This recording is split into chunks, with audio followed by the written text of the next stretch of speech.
আজ শুক্রবার, ছুটির দিন যেহেতু, তাই আজ আমার অফিস ছুটি। তাই বিকেলের দিকে বাড়ির বারান্দায় বসে আছি। আসলে বাইরে একটু হাঁটবো, সেই উপায় আর নেই। বৃষ্টির কারণে আমার আর হাঁটা হলো না। বর্ষাকাল শুরু হয়ে গেছে, তার সাথে সাথে বৃষ্টিও শুরু হয়ে গেছে। আকাশটা সবসময় মেঘলা হয়ে আছে। কখনো জোরে বৃষ্টি অথবা কখনো ধীরে ধীরে বৃষ্টি পড়ছে, কিন্তু বৃষ্টি অবিরাম ধারায় পড়েই চলেছে। যাই হোক, আমার নাম রোহান। আমি ঢাকায় সরকারি চাকরি করি। আমার বাসা টাঙ্গাইল জেলার একটি গ্রামে। ঢাকার একটি বাসায় আমরা 3 বন্ধু ভাড়া থাকি। এখন আমি বাসায় একাই আছি। আমার বাকি 2 বন্ধু বৃষ্টির মধ্যেও আজ সকালে একটা কাজে গেছে। ওরা রাতে আবার বাসায় আসবে। আর আজ আমি সারাদিন বাসায় অলস সময় কাটাচ্ছি। কখনো গান গাই তো কখনো বৃষ্টি পড়া দেখি। বিকেল হওয়ার পর যখন আমার ভালো লাগছে না, তখন আমি বারান্দায় একটা চেয়ার এনে বসে আছি। বলে রাখা ভালো, আমি যে জায়গাটাতে থাকি সেই জায়গাটা একেবারে নিরিবিলি। মানুষের কোলাহল তেমন একটা নেই। চারিদিকে গাছপালা আর পুকুরে ভরা। বলতে গেলে কিছুটা গ্রামের মতো। আমি আসলে এরকম জায়গায় পছন্দ করি। যাই হোক, বারান্দায় বসে বসে বাইরের দিকে তাকিয়ে বাইরের দৃশ্য দেখছিলাম। হঠাৎ বাড়ির দরজায় কারো ধাক্কার আওয়াজ পেলাম। এই বৃষ্টির মধ্যে আবার কে আসলো? আমার বন্ধু তো বলল রাতে আসবে। কি জানি আবার এখনই চলে আসলো কিনা।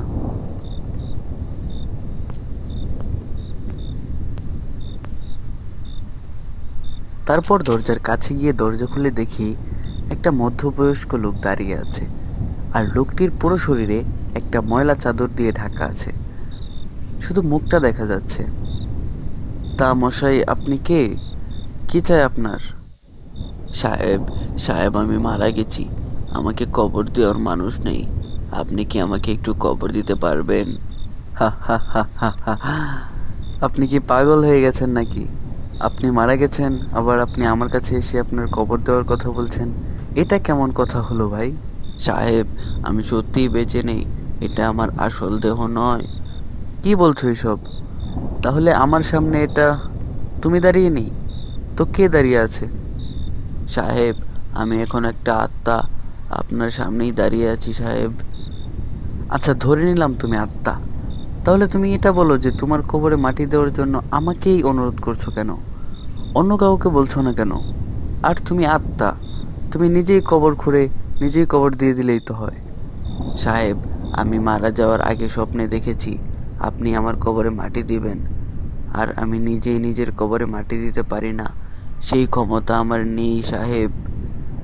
স্বপ্নে দেখেছো আমি তোমার কবরে মাটি দিব? আচ্ছা, এটা বলো তো তুমি মারা গেলে কি করে? আমি একজন সফল ব্যবসায়ী সাহেব। গত রাতে ফল বিক্রি করে আমি বাসায় ফিরছিলাম। তখন 3 জন সন্ত্রাসী আমার পথ আটকিয়ে আমার শ্বাসরোধ করে আমাকে হত্যা করে। তারপর আমার টাকা পয়সা সব নিয়ে আমাকে একটা কবরস্থানে নিয়ে গিয়ে কবর খুঁড়ে আমাকে সেই কবরের মধ্যে ফেলে দেয়। কিন্তু আমার কবরে তারা মাটি দিতে পারেনি। যখনই তারা আমাকে মাটি দেবে, অমনি তাদের মুখ থেকে রক্ত বেরিয়ে আসে আর তারা মারা যায়। আর সেই 3 জন সন্ত্রাসী আমার কবরের পাশে মরে পড়ে আছে। আচ্ছা, ওই 3 জন সন্ত্রাসীর মুখ থেকে রক্ত বের হয়ে মারা গেল কেন? আর যদি গতকাল এসব ঘটনা ঘটে থাকে, তাহলে আজ সারাদিন তোমাদের মৃতদেহগুলো কেউ দেখলো না কেন? ওই 3 জন সন্ত্রাসী লোক কেন মারা গেল তা আমি জানি না সাহেব। হতে পারে খোদাই তাদের পাপের শাস্তি দিয়েছেন। আর সাহেব, কবরস্থান খুবই নির্জন জায়গা। কেউ মারা গেলেই শুধু মানুষ সেখানে গিয়ে মানুষকে কবর দিয়ে আসে। তাছাড়া ওই জায়গায় দিন বা রাতে কেউই যায় না। তাই কেউ জানে না যে আমার লাশ সন্ত্রাসীদের কারণে ওখানেই পড়ে আছে। তোমার কথা আমার বিশ্বাস হচ্ছে না। এমনটা তো কখনোই সম্ভব নয়। তুমি আমার সাথে মজা করছো, তাই না? না সাহেব, আমি মজা করছি না। আমার সাথে কবরস্থানে চলুন, তাহলে আপনি সব কিছু বুঝতে পারবেন। এই বৃষ্টির মধ্যে আমি তোমার সাথে কবরস্থানে যাব? পাগল হয়ে গেলে নাকি? আর তোমার কথাই তো আমার বিশ্বাস হচ্ছে না। সাহেব, দয়া করে আপনি একবার চলুন। আপনি শুধু গিয়ে আমার কবরে একটু মাটি দিবেন, তারপর চলে আসবেন। আমি কথা দিচ্ছি আপনার কোনো ক্ষতি হবে না সাহেব। কবরস্থান বেশি দূরে নয়, যেতে খুব একটা সময়ও লাগবে না। তারপর লোকটার জোরাজুরিতে রাজি হয়ে গেলাম কবরস্থানে যাওয়ার জন্য। আসলে আমারও খুব কৌতূহল জাগছে এটা ভেবে যে লোকটি এতক্ষণ আমাকে এসব কি বলছে, এগুলো বলার মানে কি, বিষয়টা পরিষ্কার হওয়া দরকার। আমি তো এখনো বিশ্বাসই করতে পারছি না। আমার কাছে লোকটিকে তো পাগলই মনে হচ্ছে। যাই হোক, আমি লোকটির সাথে যেতে রাজি হলাম। বৃষ্টিও এখন তেমন জোরে পড়ছে না, এখন টিপ টিপ করেই বৃষ্টি পড়ছে। এবার আমি লোকটির সাথে হাঁটতে শুরু করলাম। লোকটি সামনে হাঁটছে আর আমি লোকটির পিছন পিছন হাঁটছি। এভাবে আধ ঘন্টা হাঁটার পর একটা ছোটখাটো জঙ্গল পড়ল। লোকটি সেই দিকে গেল। এবার আমি লোকটিকে ডাক দিলাম, এই যে শুনুন, আপনি জঙ্গলের দিকে কেন যাচ্ছেন? কিন্তু লোকটি আমার কথার কোনো উত্তর দিল না। আর কি, আমিও গেলাম লোকটির পিছু পিছু জঙ্গলের দিকে। প্রায় সন্ধ্যা হয়ে গেছে। এমন সময় জঙ্গল পেরিয়ে একটা কবরস্থানের কাছে এসে পৌঁছালাম আমরা। কবরস্থানটা মাঝারি আকারের, তেমন একটা বড়ও নয় আবার খুব বেশি ছোটও নয়। আর কবরস্থানের চারদিকে শুধু কবর আর কবর, আর সেখানে শুয়ে আছে কত মৃতদেহ। এটা ভাবলেই গায়ের লোম যেন দাঁড়িয়ে যাচ্ছে। এবার আমি মনে সাহস সঞ্চয় করলাম, আর এটা ভেবে অবাক হলাম যে আমি যেখানে থাকি সেখান থেকে এত কাছে এরকম একটা কবরস্থান আছে, তা তো আমি জানতামই না। অনেক দিন হলো এই গ্রামে বাসা ভাড়া নিয়েছি, কিন্তু কবরস্থানের কথা তো শুনিনি। যাই হোক, এবার লোকটির পিছু পিছু কবরস্থানের আরো ভিতরে গিয়ে দেখলাম 3টা মৃতদেহ পড়ে আছে, আর তার পাশে একটা কবর খোঁড়া আছে, কিন্তু কবরে কোনো মাটি দেওয়া হয়নি। কবরের চারপাশে মাটি জড়ো করা আছে, আর পাশেই একটা কোদাল। আমি এবার ভয় পাওয়ার চেয়ে অনেক বেশি অবাক হলাম যে লোকটি তার মানে আমাকে সত্যি কথা বলেছিল। এই 3 ব্যক্তি তাহলে লোকটিকে খুন করেছে, আর তারপর তাদের 3জনের মুখ থেকে রক্ত পড়ে তারা 3জনও মারা গেছে। না, এটা তো কোনোভাবেই হতে পারে না। এটা কি করে সম্ভব? তারপর সামনে তাকিয়ে দেখি লোকটি কবরের সামনে দাঁড়িয়ে কবরে কি যেন দেখছে। এবার আমার অনেক কৌতূহল হলো যে লোকটি কবরের ভিতর কি দেখছে। এটা দেখার জন্য আমি এগিয়ে গেলাম। এগিয়ে গিয়ে কবরের দিকে তাকিয়ে যা দেখলাম তা দেখার পর আমার কৌতূহল যে এভাবে মিটবে তা আমি কখনো কল্পনা করিনি।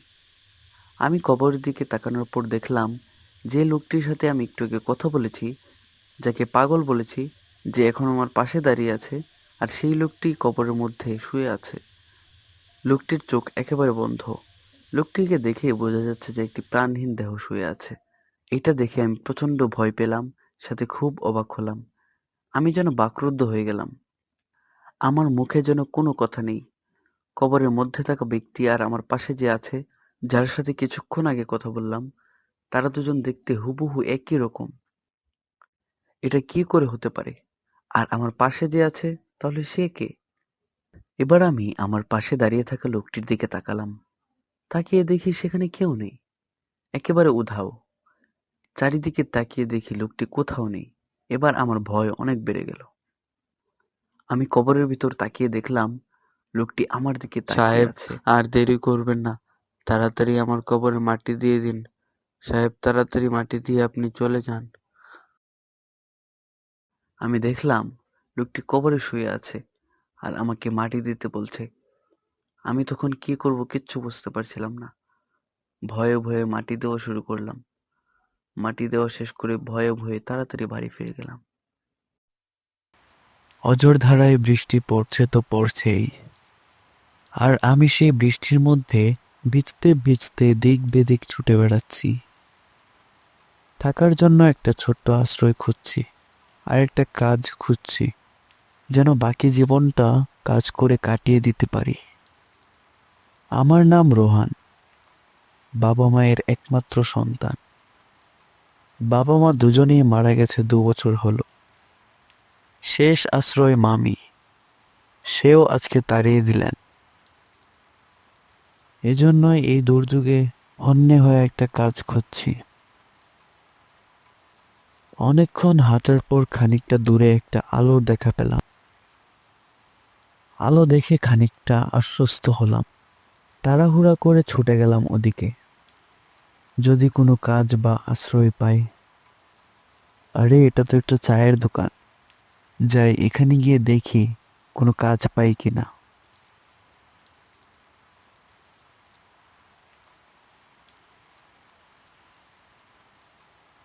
এই কি মশাই, এত রাতে ভিজছেন কেন? বড্ড বিপদে পড়ে গেছে ভাই, একটু সাহায্য করলে উপকৃত হতাম। সাহায্য? কি সাহায্য? আর কি বিপদে পড়েছেন? ঘর ছাড়া আর কাজ ছাড়া হয়ে পথে পথে ঘুরছি, কেউ আমাকে কাজ দিতে চাইছে না। একটা কাজ আর একটা আশ্রয় খুবই প্রয়োজন, যদি ব্যবস্থা হতো অনেক উপকৃত হতাম।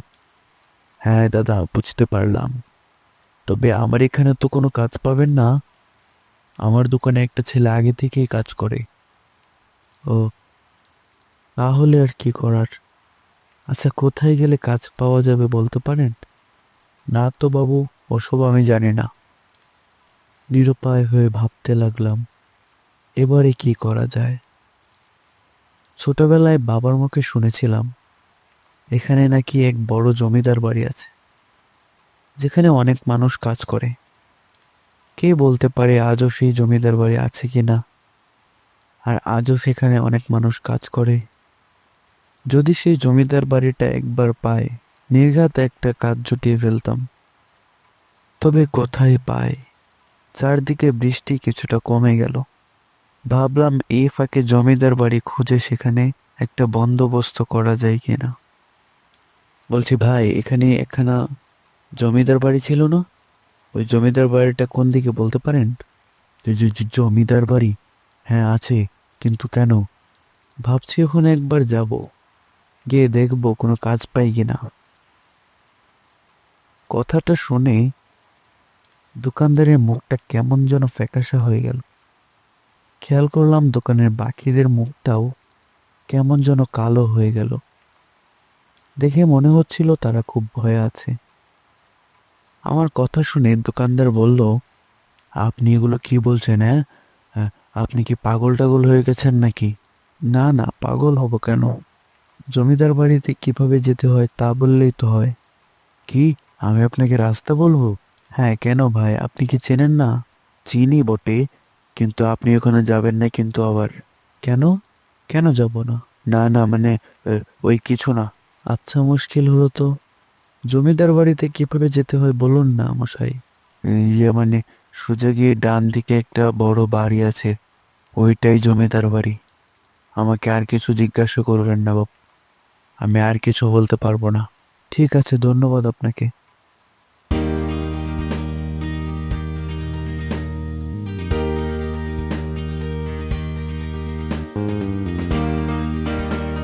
চাওয়ালা এমন কেন করলো জানি না। ওখানে থাকা বাকিরাও কেন যেন ভয় পাচ্ছিল, বুঝতে পারছি না। যাক গিয়ে, আমার বর্তমানে একটা কাজ হলেই হবে। চারপাশে বৃষ্টি থেমে গেছে, কিন্তু এখনো যেন বৃষ্টির রেশ কমছে না। রাস্তাটা বেশ পিচ্ছিল হয়ে আছে।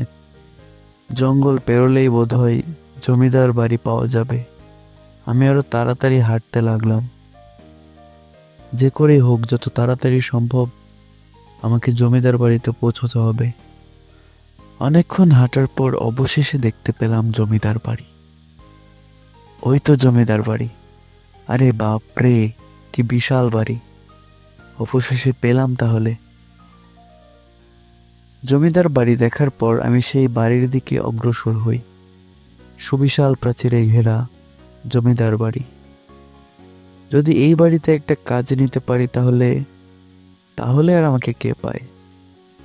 মনের ভিতরে এই আশা নিয়ে এগিয়ে চললাম বাড়ির দিকে। বাড়ি দেখে মনে হচ্ছিল বাড়িটা অনেক পুরনো। শুনেছিলাম বহু বছরের পুরনো এই বাড়ি, তবে এতটা পুরনো তা জানতাম না। বাড়িটা দেখে গাটা কেমন ঝমঝম করছিল, কিন্তু আমাকে তো এখানেই যেতে হবে।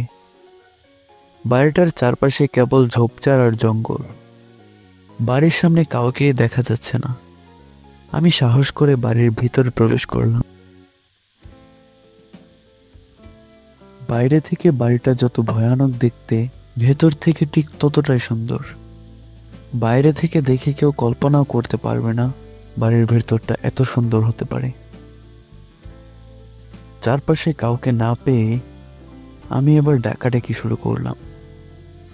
বাড়িতে কেউ আছে নাকি গো? এই যে কেউ শুনছেন? বাড়িতে কেউ আছে? আমি যে বড্ড বিপদে পড়ে এখানে এসেছি।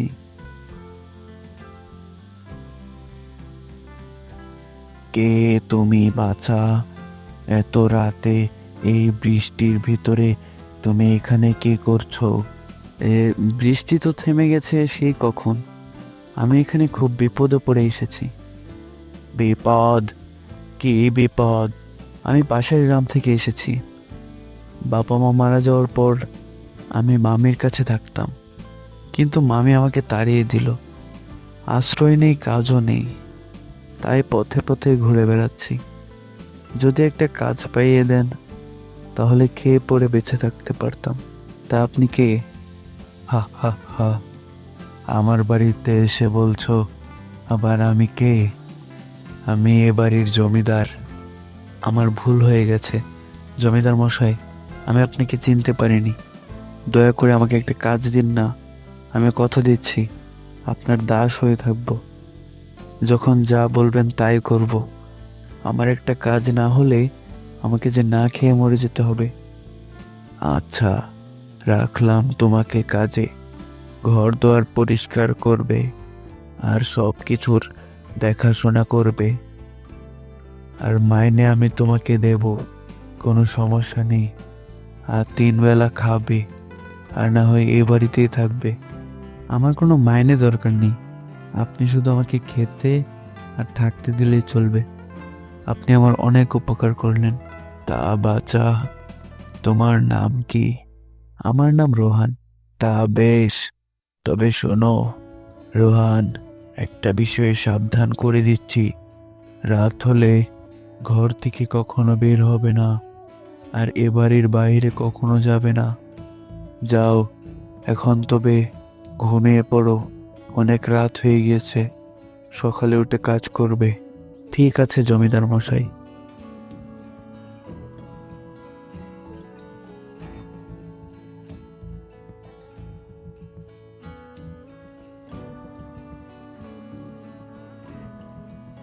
এত সহজে কাজ পেয়ে যাব তা কখনো ভাবিনি।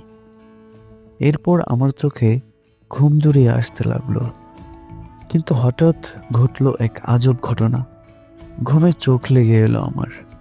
এমত অবস্থায় টের পেলাম কে যেন কাঁদছে। গভীর রাতে সেই কান্নার শব্দ শুনে জেগে উঠলাম। আমার গায়ে যেন কাঁটা দিয়ে উঠল। কান পেতে শুনতে লাগলাম শব্দটা কোত্থেকে আসছে। এই কি কান্না? কে কাঁদছে? জমিদার মশাই তো সাবধান করেছিলেন রাতে ঘর থেকে বের হতে, তবে আমার কেন যেন মনে হচ্ছে বাড়িতে কোনো একটা রহস্য আছে। আমি ভয় কাটিয়ে দরজা খুলে বাইরে বের হলাম।